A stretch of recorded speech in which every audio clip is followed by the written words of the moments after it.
Hello, and welcome to the Neuroleadership Institute webinar, Create a Culture of Feedback That Works. I'm Gabriel Berzin, Director of Digital Marketing here at NLI. I'm going to kick us off with some unsolicited brain-based advice for you as you watch today's webinar.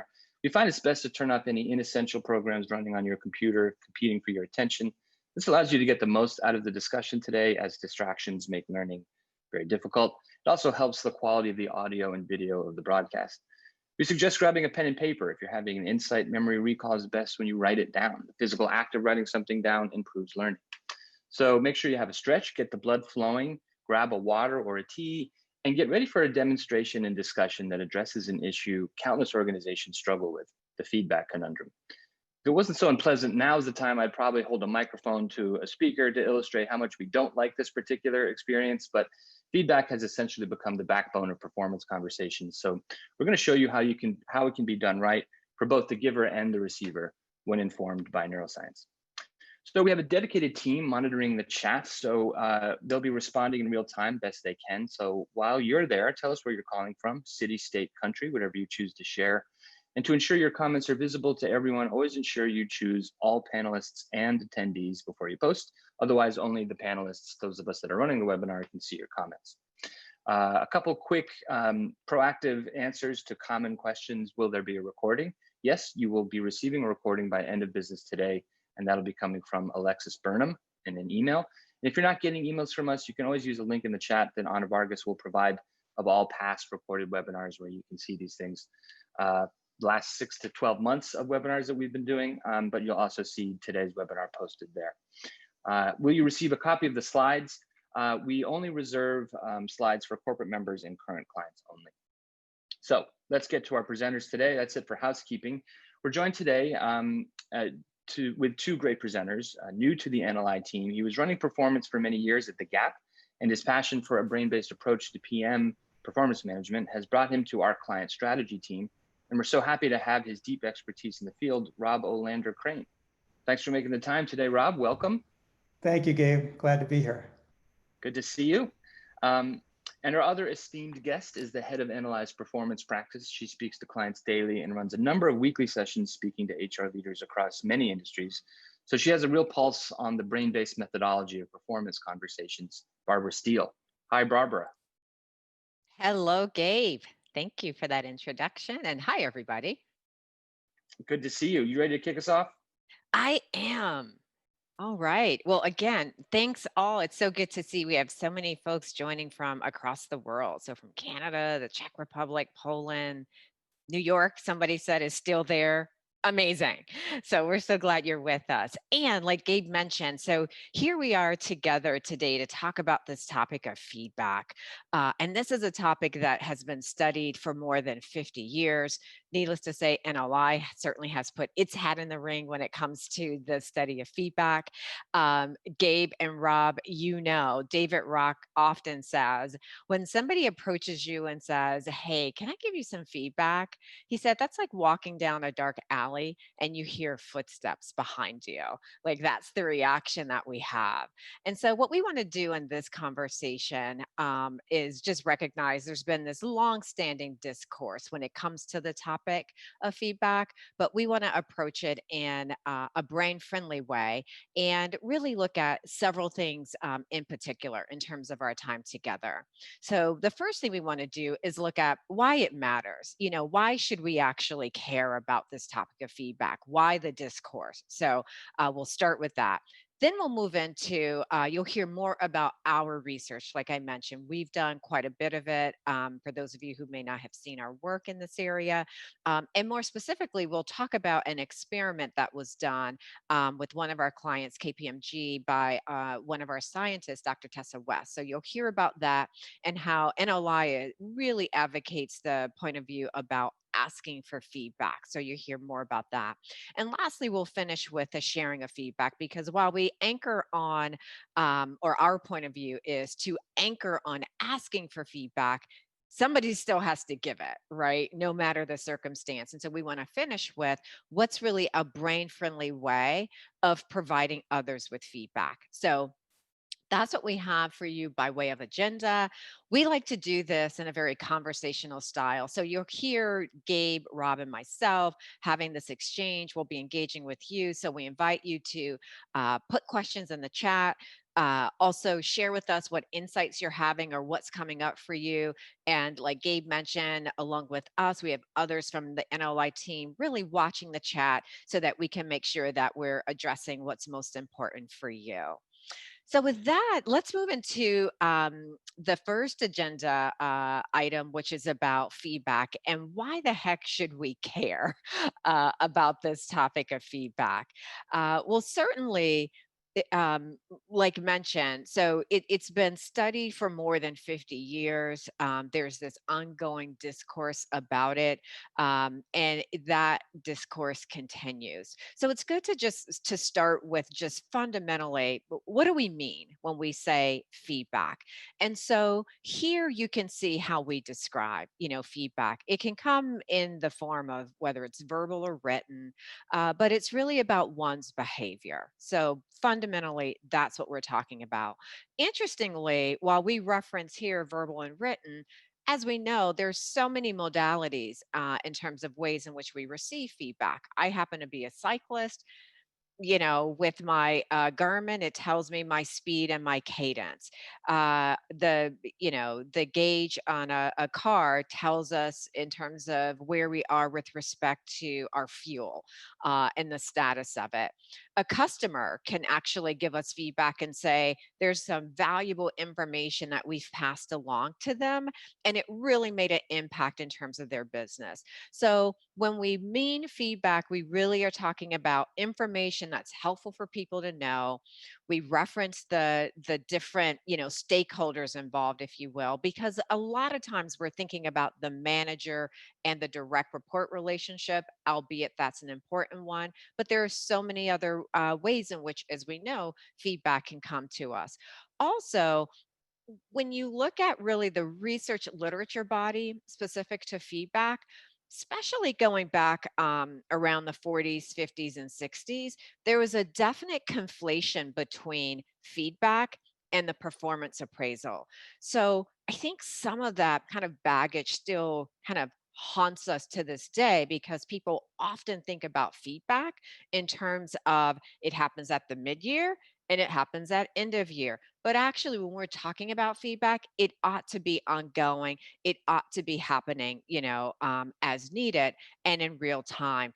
And with the advent of technology and obviously its proliferation, we also recognize that feedback comes to us via apps and dashboards and other forms, not just in terms of the live interactions.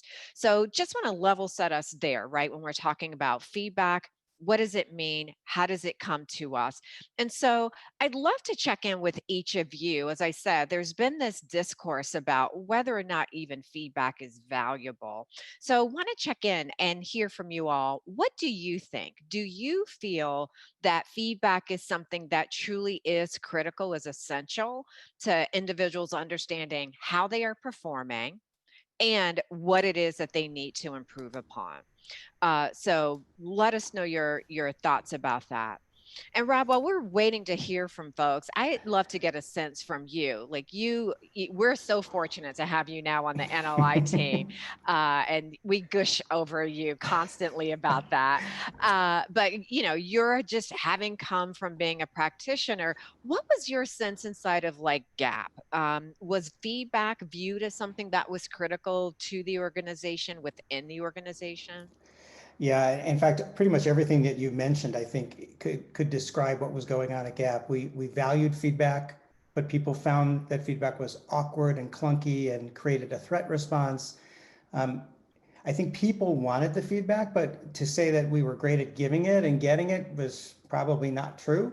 And that's probably true of most companies, right? But you can't survive without feedback. Everything from feedback on how your products are doing, right? Gap sells products, right? How our customers perceive the shopping experience, and how individual employees are showing up, what behaviors they're exhibiting, whether that's connected to your leadership principles or whether that's just the technical skills they need in order to do their job. You need that feedback. It's the only way that you can get better.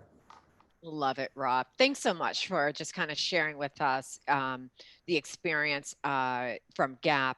And I love the distinction that you made, Rob, in terms of there's one piece about it in terms of its importance. It's another piece in terms of the efficacy of it, Right. right? Are we So good at it?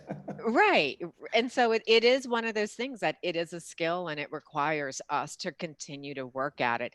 And so when we look at the poll, it looks like the majority of those who have joined us today agree. 97% have said, yeah, they view it's critical. But we do have a several percentage of the folks who have said, hey, I'm kind of questioning the value of it. And so here we are. That's part of the discourse. And then Rob, as you were speaking, I took a quick look at our chat and I'm seeing how, folks are saying, hey, without feedback, you're flying blind. Um, it's really critical to someone in terms of their performance. So I was just able to take a quick glance, Rob. I'm going to continue us on, but keep checking in and seeing what folks are saying. I love it that people are weighing in with their perspective Yeah, on I'll this just add one important more thing topic. before you go. Yeah, One go for person it. said the younger generations, Y and Z, Yes. covet feedback. Hmm. When we were thinking about the changes we were going to make to our feedback model and our performance management process at Gap, that was one of the things we discovered too, that younger generations didn't understand why feedback wasn't everywhere all the time. Mhm. And I do thank you so much for calling that out. Thank you to the person who put that in the chat. That is so prevalent in the research literature as well. And it'll be interesting to see, especially from our millennial generation and how for them it's so natural that feedback experience that they can be pivotal hopefully in helping move us along this continuum of feedback so that it is in fact happening more widely. Really great call out. Mhm. And so there we go. Certainly from NLI's perspective, we agree with a number of you, with most of you actually, who are saying feedback is critical. So we've seen from our research that to really help people perform better, be able to achieve their goals, to know like their progress and how they're tracking, similar to what Rob was just describing, it's feedback is that critical element that really helps people know, what's working and where they need to course correct. And why it's so important. So certainly one aspect of the feedback is we have the ability to self-assess. So that definitely is important and is a part of that feedback experience. But the data from the research also indicates to us that our accuracy is about 50%. Not great, right?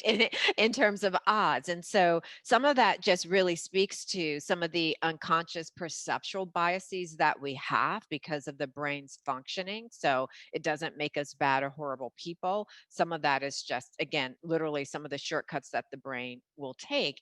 And so given that, that's why it behooves us then to not just rely on our self perception. So that doesn't mean negate what we view or how we view in terms of ourselves, but it really encourages us to check in with others, right? So that's why we say it is so important in terms of having a clearer picture about our performance in a given area. So when we're talking about feedback in this exchange that we're all having today, we definitely are focused on it from a workplace perspective. Now, also the notion of how we were saying for younger people, millennials in particular, really covet the feedback, and it really is a nice segue into kind of what we see from a conventional wisdom perspective versus what the research is indicating.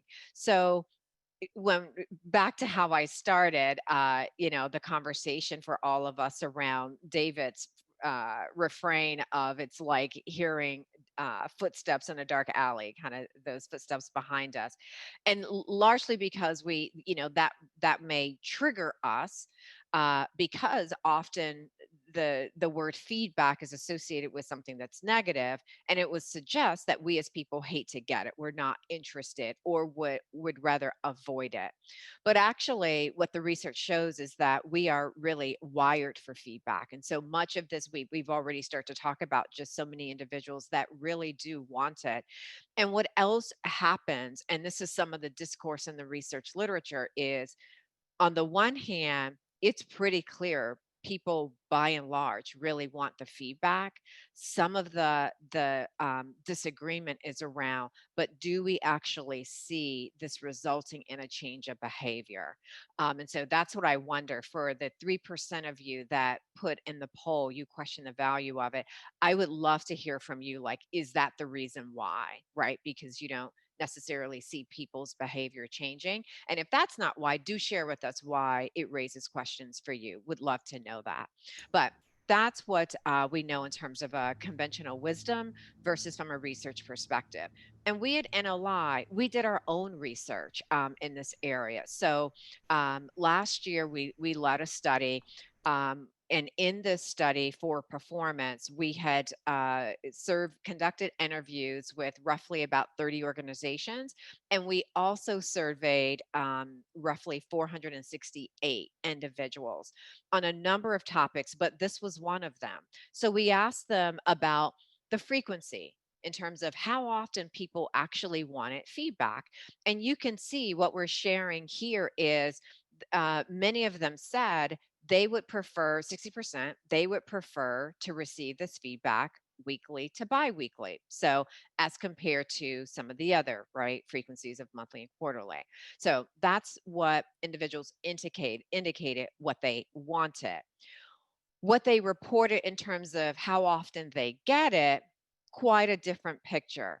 So you'll see on the next set is how often that they were actually receiving it. So that's pretty dramatic. The other areas are not as dramatic. That's the one that clearly stands out the most. Here's the one that really catches your attention. Lastly, we had asked managers their side of the story in terms of feedback and how often they actually provide it. And what they reported is pretty different. So we saw what individuals reported in terms of, just over 20%. You have managers reporting that they are close to 70% in terms of reporting feedback. So I would love to hear from you all in the chat in terms of what do you think is going on there? What could be the rationale for, why the discrepancy in terms of, managers are saying, this is how much I get it, which is almost like all the time. That's a little exaggerated on my part, but they're saying, hey, I do it a lot. And then you have individuals saying, hey, I'm not getting it as much. So you all, please weigh in. Those of you who've joined us, Rob, would love to check in with you and get your opinion about that. What do you think is going on there? Actually, Barbara, before I do that, there were two questions for clarification that came up earlier. Okay, one sure. said, so we have a 50% blind spot. And another question said, did Barbara say that our self-perception of our performance is only 50% accurate? I just wanted to check in there and make sure that. Thank you. Yeah, so this is research that I'm citing. It was done by Zinger Folkman. They're a research consultancy and they specialize in 360 feedback. And so in one of the studies that they conducted, what they found was that when you look at when an individual self-assesses their own performance as compared to how others assess one's performance, that individual's performance, the individual was actually had achieved 50% accuracy. And so what their research showed that what we tend to do when we self-assess is we tend to go to the extremes. So either we over-rotate on, just how ineffective we are at something or how poorly we perform, or the other extreme, we inflate our performance. So we're not as precise, right? And so that's the study that I was citing there, Rob, and everybody. Great. So back to the question you asked me about what I was seeing. Something so fascinating happened when we were trying to figure out the feedback conundrum at Gap. When we asked managers, how much feedback do you give? They would say things like, well, we give feedback all the time. Okay. And I would say, well, what does feedback look like to you? And they would say, well, when we tell somebody what they should do, right? When they have a conversation about the business, but not necessarily about the person's performance, they felt that all of those things, saw all of those things as feedback, not like a specific moment to reflect on the performance of an individual, what they're doing well, where they're getting stuck, what they should refocus their energies on. that might have been one thing they did, but that was not the only way in which they described feedback. They saw all these other little things, which I think the average person would just say, well, they were just telling me what to do. That wasn't feedback, as feedback. Yeah, that's it. Thank you for sharing that with us, Rob. And especially just to double click on that last point, it does seem as though some of it is, from a manager's perspective, they feel that they're delivering this important, message or this information. But from the recipient's perspective, for them, it wasn't registering that they were in fact having a feedback conversation. So really appreciate the fact that you called that out. So a couple other things that we want to mention around feedback and why we say it's important. So here we've shared from our research what we've seen ourselves on the topic, and just to share with you a data point that comes to us from Gallup. So there's not only questions about the frequency and people by and large feeling like they aren't getting a sufficient amount of it. Then you see Gallup found 27% of the people that they surveyed said that they're receiving feedback that helps them improve. That's not a big number, right? I mean, that is really, really small. So it kind of goes back to Rob, what you were sharing a few moments ago about, yes, it's important, but the opportunity is really with the efficacy of it. And so I think this Gallup statistic helps us see that as well. So another thing to share about research and what we found is there's so many common misconceptions that are out there about feedback. We won't get into all of them right now, but we want to just touch on two things here. One being that we have seen, and we'll look at this more in the next chapter when Rob talks us about one of the studies that we did in particular. But the challenge is very often people, when they think of feedback, what they're hearing or what they're receiving it as is judgment. And so we, create this illustration to really depict kind of how this can play out. So on the one hand, you have an individual that's saying, hey, can I give you some feedback? And Gabe, if you can take us to the next slide, then we can, and the next one after that. There we go. Thank you. So we can see how a person tees it up and says, I like to share some feedback with you, right? Can be with the best of intentions. So that's what the person says. But from the recipient, what they actually hear is this. Can I actually criticize your work? Right. So that's how it's like registering in the brain.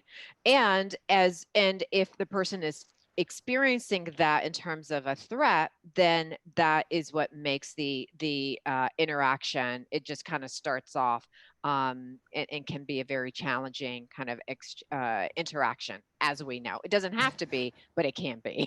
I'm laughing because as you're saying that, my heart rate is going up. Right? It's look how we are like so conditioned for this.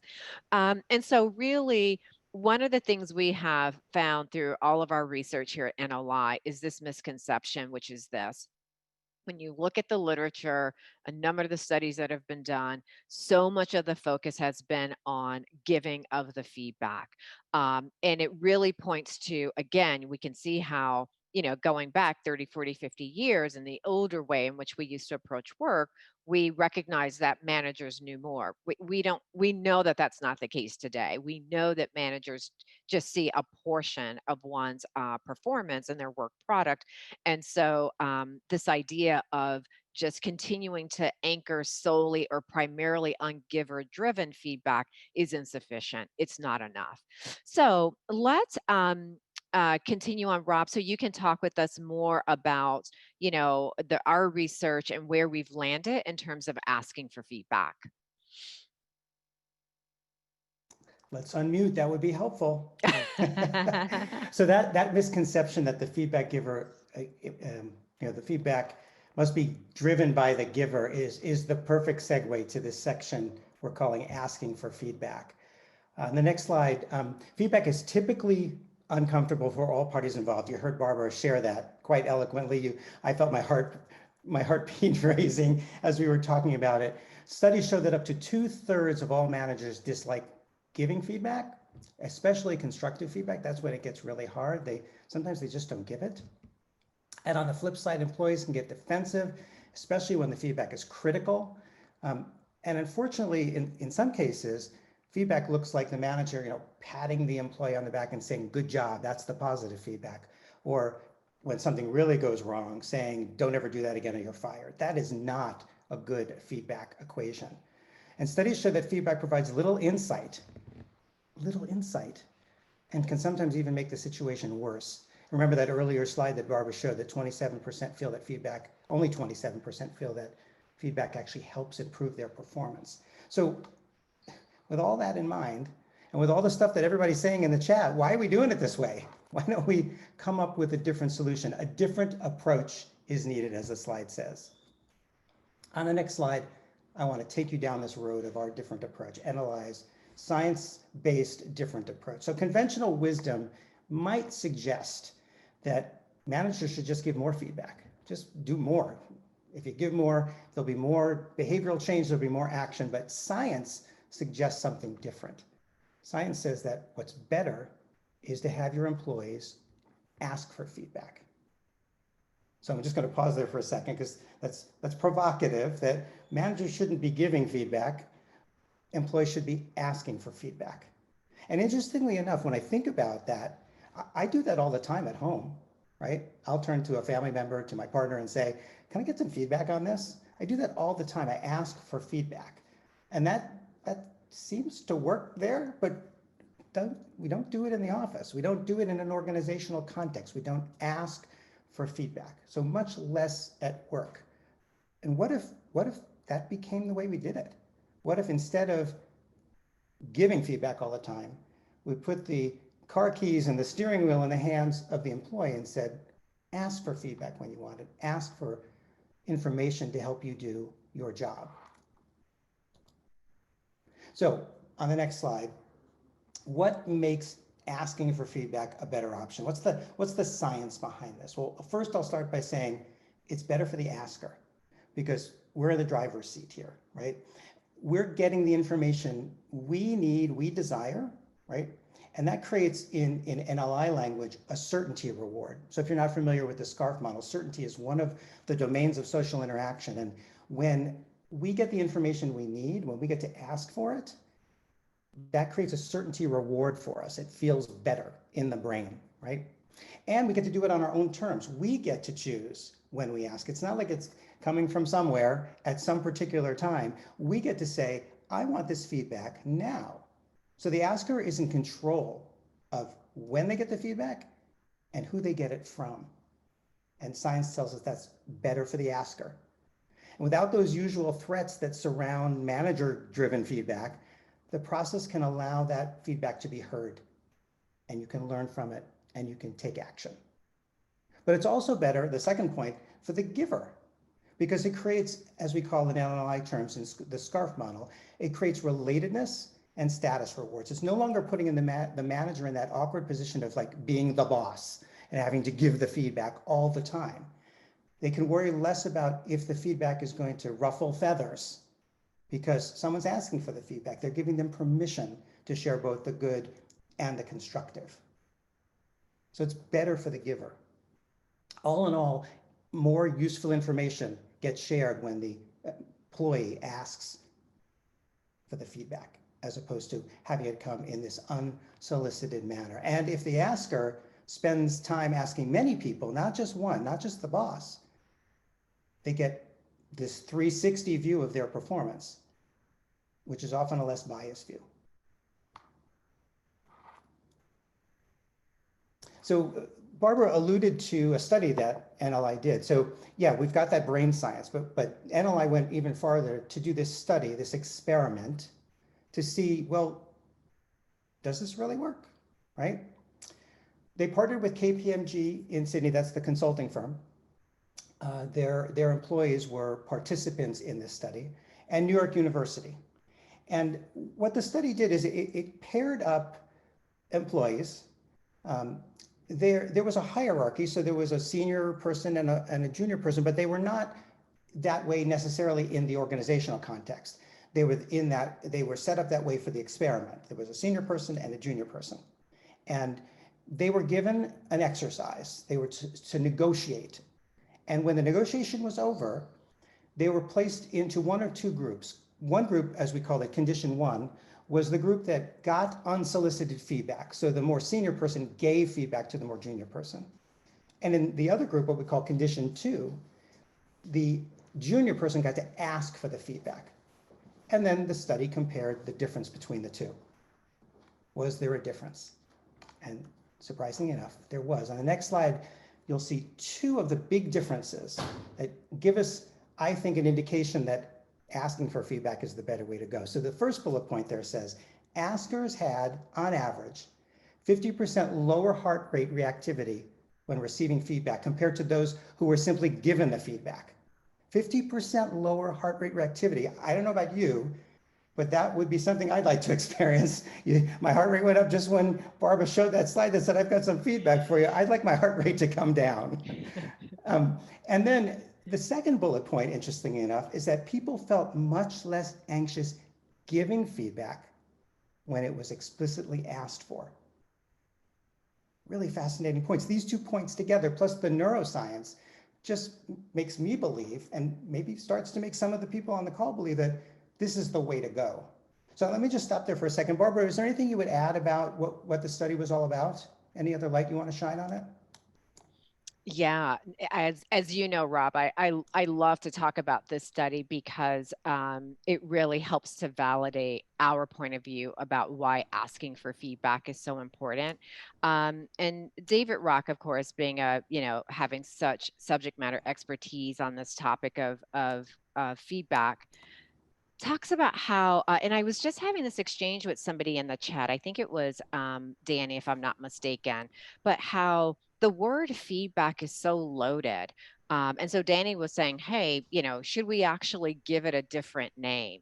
And I want to flag that because going back to David, he talks about how this very point that just by using the word feedback, it puts us into a state of we usually associate it with something that's negative, like that's the automatic. And Rob, like you mentioned, your heart rate, right? Increasing, just talking about it. So we think about it from a negative perspective. And what we also do is the frame that we're thinking about is the person giving the feedback.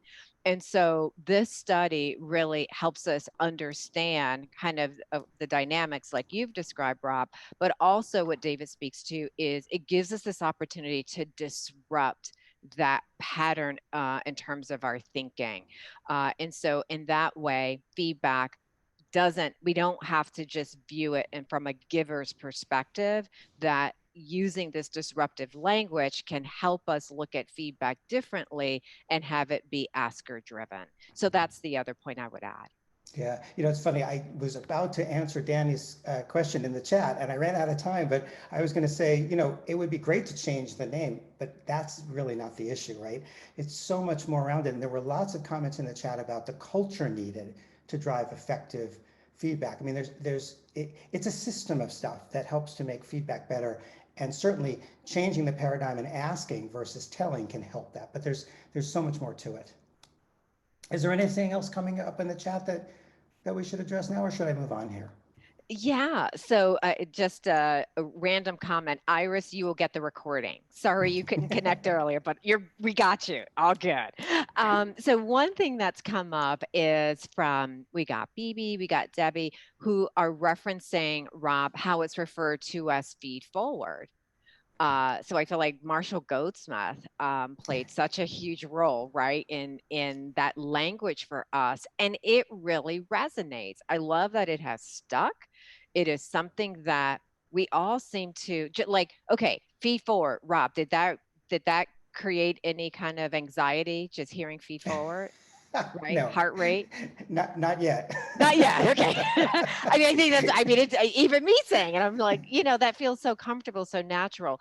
So like you said, I don't think the label necessarily just solves everything about feedback, but certainly I think it does get back to this point about disrupting the language, some of the ways that we've come accustomed to referencing feedback. Yeah. Okay, Danny's like, yeah, but that feed forward sounds a little awkward. Okay. Well, Let me, we have a way to describe that too. I'll get to that in just a second. yeah, there we go. You keep going, Rob. I'll let you know if Okay. anything else is coming up. Okay, so let's move on to the next slide. You So, bet. so the idea here is to lower the threat, and I added lower the heartbeats on both the manager and the employee, get more feedback into the system, reduce bias by asking lots of people, and get the feedback you want and you need, right? Not just the feedback that other people want to give you. So it's not that we hate feedback. It's just that we prefer to ask for it rather than to have it sort of thrust upon us unsolicited. So great, we're giving you this great idea. How do you make this huge paradigm shift in your organization? And that's where NLI's improved solution, we call it the neuroscience of better feedback, can provide at least one way for your organization to start to make this transition. I want to spend a little bit of time talking about this solution, seeing as this is a product demo. So on the next slide, our solution helps build better feedback skills by focusing on 3 habits. If you know about NLI solutions, they all focus on habits, usually 3. Here are the 3 for the improved solution. First, no surprise, ask for feedback. And I'll talk more about that in a second. The second is, and this connects to the Marshall Goldsmith feed forward idea, zoom in on what to build on, right? Not just pointing out what went wrong, but what to build on. And help refocus energies away from places where things didn't go so well towards stuff that can actually help make the employee more effective. So ask for feedback, what to build on, where to focus. Let's go into it a little bit, just a little bit more depth. On the next slide, you'll see this is what we mean by asking for feedback. How do you do this? So in the solution, you'll learn that you need to ask for feedback explicitly, you need to ask broadly, and you need to ask often. So asking explicitly, like saying, I would like feedback on X. Like a beautiful thing for me to do right now would be to turn to Gabe and to Barbara and even to everybody on the call and say, when this presentation is over at the end of the hour, I would love some feedback on how I showed up as a presenter. That's specific feedback about a specific event that I'm asking, right? And I'm asking broadly, not just maybe my boss, if my boss happened to be watching me do this, but I'm asking 2 people who are on the presentation with me, and I'm asking everybody on the call to send me an email telling me how I did, right? I'm asking broadly, I'm getting a 360 perspective, I'm creating a more holistic picture of my performance. And then asking often, right? There's this trend in traditional performance management that you wait till the end of the year, you get all your feedback in a document called the year-end review, and we've done feedback effectively. And of course, that's not how you change behavior. That's not how you raise awareness. You need to do it often. And I'll actually say you need to do it right after the event happens, when it's fresh in your mind and it's fresh in the person who you're asking feedback from's mind. Hey, Rob, I'm sorry to interrupt you. Looks like we had another Zoom glitch there. I'm assuming this is on the Zoom side and not for both of you, Rob and Barbara. But a couple people were mentioning that they kind of missed the first 2 points that you were making. Would it be possible to back up a little and give a quick synopsis there? Sorry about that. Of course, I will go back. So ask explicitly. You want to ask for the feedback that you need. And the example that I used was, I would love to get feedback after this presentation that I'm making today is over from Barbara and from Gabe, right? I asked specifically for that information. And then the second one was ask broadly. You want to get information, you want to get feedback from an assortment of people, not just your boss, but an assortment. This will make the feedback more holistic, less biased to one person's opinion. So what I'd really love to do is ask not only Gabe and Barbara, but everybody on the call, everybody who's watching the webinar, to give me feedback when it's over. So that's a quick recap of those 2 points. Go on to the next slide, and let me just wrap up what Improve is all about. So you have to ask for feedback, right? And you have to be specific in what you want feedback on. But going back to the comment about Marshall Goldsmith and Feed Forward, you really want to know what you should build on, right? And where you should refocus your energy. So, this common misconception that we should focus on errors, right? That's the feedback all feedback should be critical. I've actually had managers, when I've trained feedback classes at Gap, say, My boss doesn't give me any positive feedback. At my level in the organization, I'm only entitled to constructive feedback. And I'm like, whoa, no, that's a misconception that that's a way to actually drive performance. You want to find out what you're doing well. Why would you throw out the baby with the bathwater and only focus on the negative stuff? You're hopefully doing some good stuff that you should be building on. And then, yeah, there are going to be places where you get stuck and where you might need to refocus your energy to do something different. So finding out where those things are so you can move away from them and toward things that actually help drive your performance would be helpful. So in a nutshell, ask for feedback explicitly, broadly, often with an eye on what to build on and where to refocus your energy for stuff that isn't going so well. Those are the 3 habits of improve. And is there anything coming up in the chat that we want to take a look at? There is, Rob. There's a lot. Thanks, everybody. I've sparked some comments. This chat is very active. I'm so excited. What's going on? Let's do it. I won't get to everybody's questions, but so John, I see that you hit us up a couple of times and you're like, answer my question, darn it. So I'm on it now. So one question John had asked was about, oh crap, I had it here and I just lost it. But it was something to the effect of being able to collect feedback and think of how do you do that in the frame of a growth mindset when you look at the performance appraisal system that really is heavily fixed mindset. That was the essence of John's Oh question. my God, we could spend a whole hour just talking I about knew that you would right? love that one. Growth mindset is all about getting better, right? And that's really what performance management should be about. There's such an alignment between those 2 things. One of the things we did, I think, successfully at Gap is we built our performance management process on top of the concept of growth mindset. So every element we looked at, like for example, goal setting, we said everybody should have a stretch goal because we know if we push people farther, they'll do better. It's okay to make a mistake, right? It's okay to make a mistake as long as you learn from it. Those are all things that became part of our performance management process. So it doesn't mean that you don't get critical feedback. It doesn't mean that you can't make a mistake and things don't go wrong. But the focus has to be on what you're learning and how you're getting better, right? It's not about looking good. It's about getting better all the time. I don't know if that answered the question, but I think we need 40 minutes to answer that question. I know, but I'm glad you're able to touch on it. And then also, we did have a question about what to build on. The person is saying, can you go a little deeper there, Rob? Absolutely. So our feedback model when I was at Gap was 3 questions. What are you doing well? Where are you getting stuck? What would you do differently next time? And that first question, what are you doing well, is where I say, I want you to build on that, right? If you're already doing something well, let's get even better at it. Do more of it, right? Let's explode that, right? So that's what I want people to build on is stuff that's already working well, make it even better. There's always room to grow, growth mindset, right? You can always get better over time.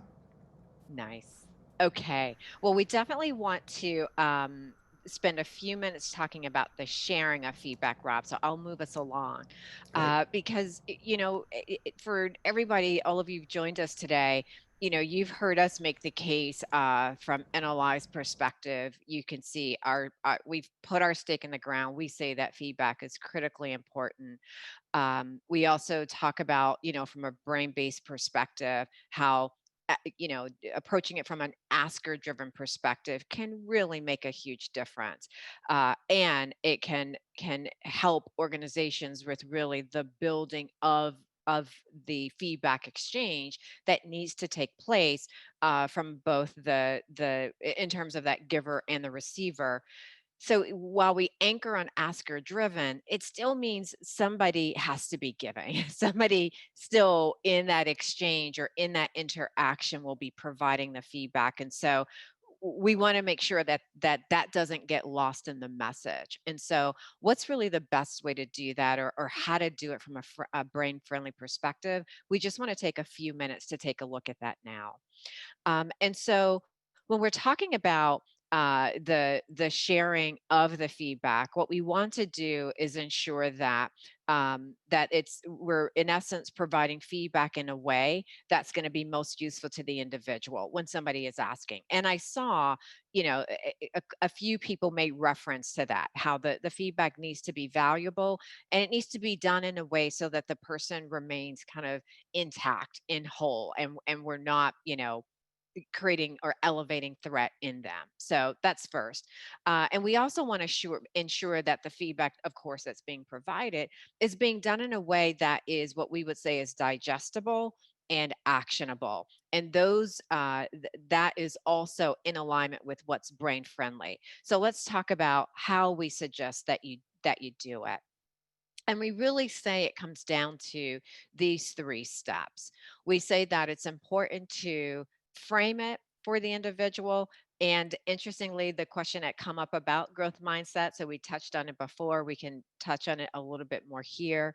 We say contrast the behavior, so what was being observed or noticed at the moment versus what would have been ideal. And then lastly, get at the commitment element of it. So I called out earlier in our exchange about how the literature really says and questions, is feedback valuable? That's one of the points that is part of the debate, which is if it's not leading to people changing behavior, then is it really making a difference? Is there value in it? And what we say is if we help the recipient with the commitment aspect of it, then we can help, right, that individual be inspired to in fact make a change. So let's unpack that a bit. So first, just starting with that first step of framing. And as we said that, we talk about it in the context of a growth mindset. And the research shows that, when we do have a growth mindset, it can be particularly useful in a learning and performance space and looking at these areas from a talent discipline perspective. Um, when we're talking about growth mindset and feedback, that means there's a belief that improvement is possible, that the individual can do better, the person can improve or change, alter their way of how they're doing or handling something. And then secondly, there's a commitment also to growth and development in terms of that person doing better. So that actually it can be addressed on both sides. So from the giver's perspective, that person sharing of the feedback, if they in fact have that growth mindset, then that means that for themselves as the sharer, they are open to new perspectives. So while that person as the giver has a point of view about the behavior that they've observed, and they can, of course, articulate that in the exchange, they can frame it. But having said that, having a growth mindset means there's an openness to what they might hear coming back that could in fact alter that view. So it's recognizing that the giver being having a growth mindset makes a difference. And then for the individual as well, because when the recipient actually has a growth mindset, our research shows, and there are several of us who published an article about this a year ago, Transforming Performance with a Growth Mindset.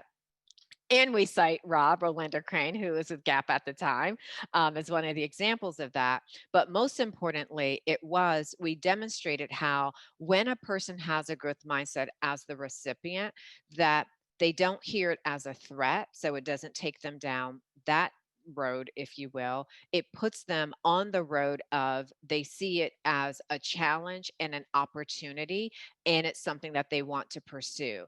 So you see this goodness that happens on both sides in terms of the giver and the recipient when it is grounded in a growth mindset. So that's the first step we would say when talking about the sharing of the feedback, to frame it that way.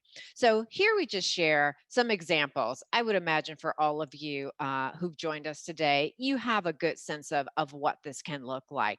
But the distinction is clear, right? We might, a sharer might be tempted to say, here's what you really need to change. right? Or I am so glad you finally asked me. Well, if that didn't put you into a threat state, I don't know what would. But the do different or the instead would be, thanks for asking. Or that last point, my goal is to help you get better, be better. I'm not here to judge, right? So these are all things that we can do to help lower threat that the person might be experiencing, framing the exchange like grounded in a growth mindset before then moving forward. Then we look at the next step of the contrasting. And so what we have been talking a lot about, Rob, you and I, we've certainly saw it in the chat as well, which is, we have these blind spots. Some of that is just happening because of the natural functioning of the brain. The reality is so when the feedback exchange is happening, what the sharer is saying may not be the recipient's experience. It's creating some dissonance for them, right? It's a very natural thing that can happen for all of us as part of that interaction. And so, what the research suggests is that because whether it's a blind spot or whatever the case may be, but that recipient is experiencing dissonance, what the sharer can do is help with contrasting. This mental contrasting. So, helping the individual first recognize, here was the behavior that you displayed or used, right? That's what the sharer would articulate, their observation of that. And here's what would have been ideal in that circumstance, so they could see the difference. So maybe the recipient doesn't agree with it at that point, but the first thing to do is to help them understand what's taking place, and the contrast really helps that execution. So here we have an example of what that can look like. So, Barbara, could I interrupt you for just a moment? We'll sure. make that a bit of a cliffhanger. I like to Okay. sort of put this poll up real fast Yeah, before do we it. lose interview folks. So sometimes people have to leave a little early and move on to their next meeting. Just so Yeah. we know how we can serve people best, I'm just going to leave this up, give it a quick explanation.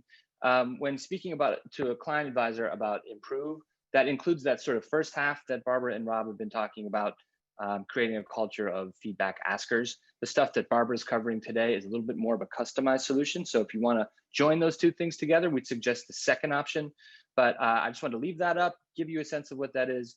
There's a couple other options there about delivering and designing listening sessions, which we've been covering over the last couple months, based on a lot of the social unrest that's been going on, in particular around the election coming up. There's a lot of divisiveness.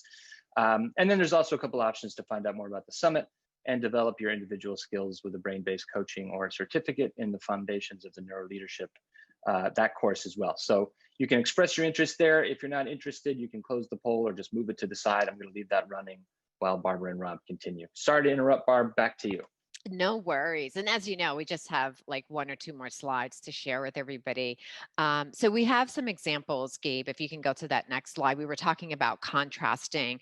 And so the first thing to do is just help the recipient see what took place, because they may not be aware of it. And so in this way, they can see, there's the tempted to say, here's what you should have done. Again, that will likely increase threat in the other, versus, suggesting, I think the way you're doing X works well. So we get to see that building on, and then keep doing it. I like to share some options for how you can refocus of the why, and ask the person, what are some ways that you think you could approach this? Here was my observation.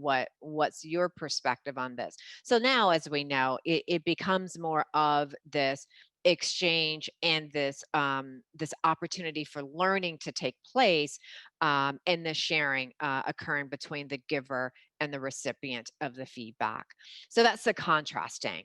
And then lastly is the commitment. And so again, getting at some of the point around the value of feedback, the real key is, are we having or cultivating experiences in such a way where the individual wants to do something about it, wants to be committed to it? So quick story, quick example for myself, is I got some feedback, this was earlier this year, from a colleague during a client presentations, and the feedback was delivered beautifully, because what my colleague said was, when you framed for the client the three ways in which, from a brain science perspective, how we, our point of view and how we address that, he goes, that was beautiful. I love that you did that and how you actually itemize that for the person. And then he said, so that was great. Keep doing that. He goes, and then you continued on, and it was like this deluge of information. And he said, what I would have liked to have seen is before you continued on to check in and ask the client, of these three that I've just mentioned to you, is there one in particular that really stands out for you, that's of interest to you, that better aligns with what's going on inside of your organization? He goes, and then Barbara, you could have focused on the one area that was most important to them. So there was a good example of the contrasting. And why I was prompted to think about it here in terms of the commitment is because of how that feedback was delivered, I literally changed how I now have this conversation with clients. And so it's just a good illustration of, again, the importance of feedback and the impact that it can have. But the real key is also these three steps we're talking about with the framing, the contrasting, and the commitment that can really make all the difference. And so that's what we wanted to share with everyone who's joined us today is with our improved solution, like Gabe just mentioned, the three habits that we focus on is the asking for feedback, the what to build on, and where to focus. And Gabe, that's the next slide as we wrap up here. And also, what we'll be doing is we'll be talking about this at Summit. One more slide, Gabe. I think I'm a little bit ahead of you. Oh, another slide. There we go. Okay. So we'll be talking about this at Summit. You know, we'll have individuals joining us who will be talking about feedback, how they have been cultivating a feedback culture inside of their organizations. And so you'll get to hear more about that. And so we hope that you'll join us. Gabe, over to you.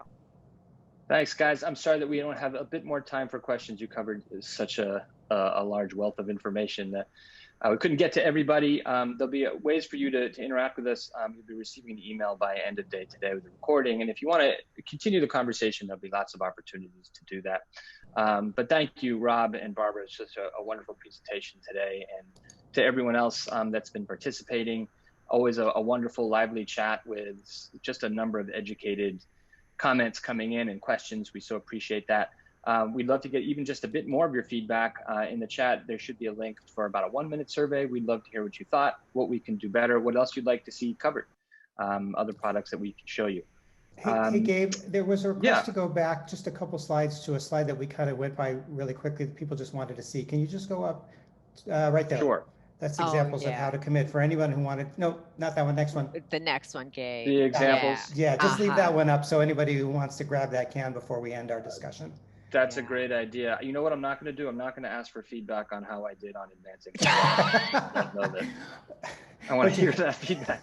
It is not an easy task, Gabe, and we appreciate you. You're welcome. But you get to be in control when you ask for feedback. See? That's true. I have autonomy. I have a dopamine hit from the good feedback I just got. So I guess that's working out for me. We've proven our point right here. Well, just moving on in terms of upcoming events while we still have you. As Barbara was talking about, the summit is November 10th through 12th. Tickets still available. It's all virtual this year. The theme is Build a Better Normal. We'd love to see you there. It's 3 days, tons of impactful sessions, the most we've ever done, covering resilience, thriving through crisis, feedback, allyship, diversity, equity, and inclusion, virtual learning, all the stuff that impacts us right now. So lots of ways to learn more and hopefully register. For those of you familiar with NLI and you've been coming back to us a lot, you've probably heard of Your Brain at Work Live, the weekly live podcast programming we run every Friday. That's at noon Eastern.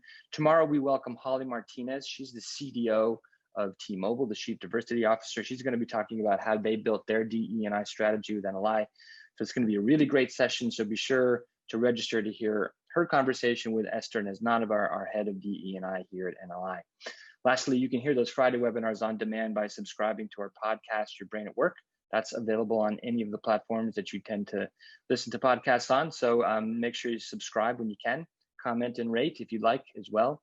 Otherwise, this concludes our formal presentation for today. On behalf of the NLI team and our panelists, we offer you solidarity. As always, wish you continued safety. Have a great rest of your day, and hopefully we'll see you tomorrow. Bye, everybody. Thanks, everyone. Bye. Bye.